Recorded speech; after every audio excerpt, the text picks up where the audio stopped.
1.5 লক্ষ টাকা জরিমানা হয়। হ্যাঁ, আপনাকে আমি 20,000 টাকা জরিমানা করছি। বাসি খাবার দিয়ে তেহরি রান্না করতেছেন, তাহলে তো সেটা গ্রহণযোগ্য হবে না। এখানে টিকটিকি বা তেলাপোকার কোনো কিছু প্রবেশ করতে পারে, এটা তো স্বাস্থ্যসম্মত হলো না।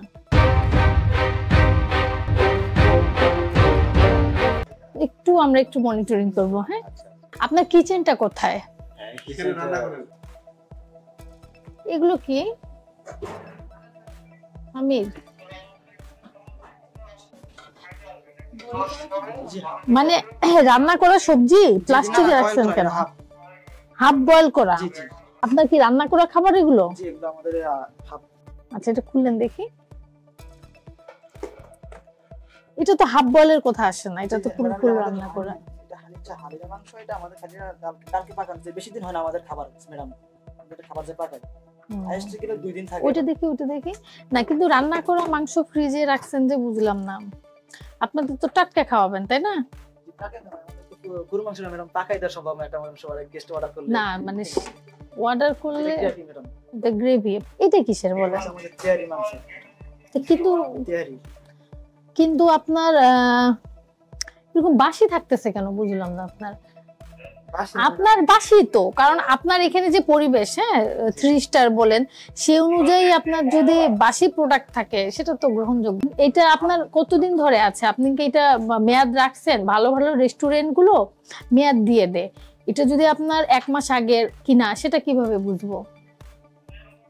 এটা কিন্তু বাসা না, এটা একটা প্রতিষ্ঠানে সবাই চাইবে, আপনার রেস্টুরেন্টের মান অনুযায়ী সবাই চাইবে একটা ভালো পরিবেশ, ভালো খাবার। এখন তারা যদি এটা জানতে পারে যে আপনি হচ্ছে বাসি খাবার দিয়ে তেহরি রান্না করতেছেন, তাহলে তো সেটা গ্রহণযোগ্য হবে না। এটা হচ্ছে সব ফ্রিজিং প্রোডাক্ট, কাঁচা প্রোডাক্ট না। এই জিনিসটা ঠিক আছে আপনার, কারণ কাঁচা প্রোডাক্টের সাথে আপনার কোনো রকম রান্না করা খাবার নাই। আচ্ছা, আরেকটা জিনিস বলেন, এই যে এখানকার ঢাকনাগুলা কই? আপনার এখানকার ঢাকনা কই? আপনার ঢাকনা কই? ধরেন আপনার বাসা বাড়িতে যখন আমরা লবণ রাখি, মশলা জাতীয় প্রোডাক্ট রাখি, কেউ কি ঢাকনা ছাড়া রাখে? কেউ ঢাকনা ছাড়া রাখি না। আপনার এই যে এটাতে ঢাকনা নাই, আপনি তো রাত্রে নিশ্চয়ই পাহারা দেন না। এটা কি পাহারা দেন? আপনি যখন চলে যান, এখানে টিকটিকি বা তেলাপোকার কোনো কিছু প্রবেশ করতে পারে, এটা তো স্বাস্থ্যসম্মত হলো না। ময়লার বিন যদি আপনি ঢাকনাযুক্ত না রাখেন, সেখানে কিন্তু মশা আবর্জনা থেকে আপনার এই যে খাবারে প্রবেশ করবে, সেটা কিন্তু আপনার খোলা আছে। অবশ্যই আপনাকে ঢাকনা রাখতে হবে। কিন্তু বাইরে থেকে কেউ খেতে পারে কিনা? খেতে পারে। তাহলে হচ্ছে আপনার মূল্য তালিকাটা করছেন, কিন্তু এটা ঝুলায় রাখতে হবে। বলছে সেবার মূল্য তালিকা সংরক্ষণ প্রদর্শন করা, আরেকটা হচ্ছে মূল্য তালিকা প্রদর্শন করা। আপনি হচ্ছে সেবা দানকারী প্রতিষ্ঠান, মানে আপনি খাবারের কি কি মূল্য করছেন সেটাও আপনার পড়বে। আরেকটা হচ্ছে মূল্য তালিকা, যে আপনি খাবারের যে পণ্য, সেটারও মূল্য তালিকা।